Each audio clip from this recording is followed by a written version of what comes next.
My healing journey started with the kind of childhood that makes people say, wow, you should write a book and you should start a Netflix documentary series. Two parents addicted to heroin and crack, both extremely abusive. They passed away by the time I was 10, and a month later, my grandma passed away. And as for me, well, it was welcome to the group home, you orphan. Some people had Barbie doll houses. Me, well, I just had 15 boys I had to live with. I had to learn how to survive and not trust people. But here's the thing. I didn't just decide to heal one day. Healing started with the little stuff, like learning that some people actually care. Some people actually do love you. They want to help you, and you don't have to audition for their approval, or the love doesn't have to be conditional. But the irony behind that is, now that I'm a therapist, I always thought that healing had to be like some type of Zen monk, Buddhist-like approach, which is fine for some people, but for me, it was just like, why am I still annoyed that this person is still chewing too loud and that's making me upset? And here's a secret that no one tells you. It's not about becoming perfect. It's about learning how not to ruin your own day every time just because something reminds you of your past, or you get triggered, which they call trauma triggers,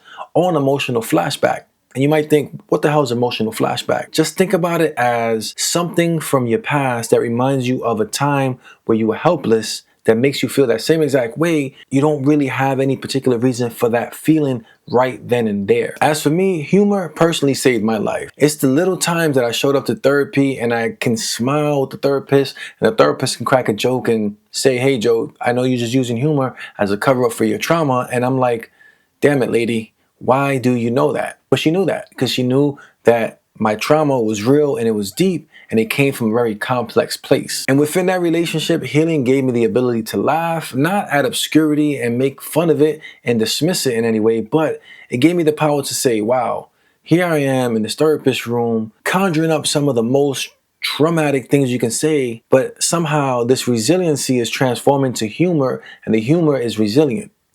I know that sounds like a little bit of a mind bender, but trust me, it makes sense. So if you're trying to heal from trauma, here's my best advice. Be patient with yourself. Oftentimes you want to just snap our fingers and we feel better. We have a magic wand, make it go all the way. But here's the thing. You need to learn how to laugh at yourself sometimes in order to heal that inner child. Because if you remember correctly, your inner child, all they wanted to do was laugh.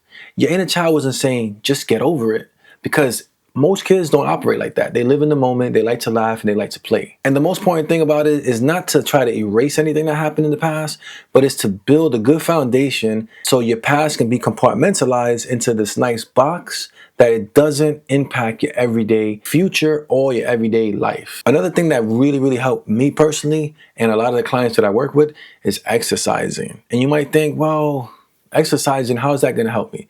So just to add a little bit of neuroscience jargon, and I'll try to make it as brief and painless as possible. Your prefrontal cortex, that nice, beautiful part of the front of your brain, it's responsible for executive level thinking. And so that means it's able to scan the environment, think of what the environment is, and say, this is safe, we're cool. Amygdala, hippocampus, and all the other reptilian parts of your brain that keep you safe and act out of instinct, it mitigates that and says, we're good, we can go on to the next process.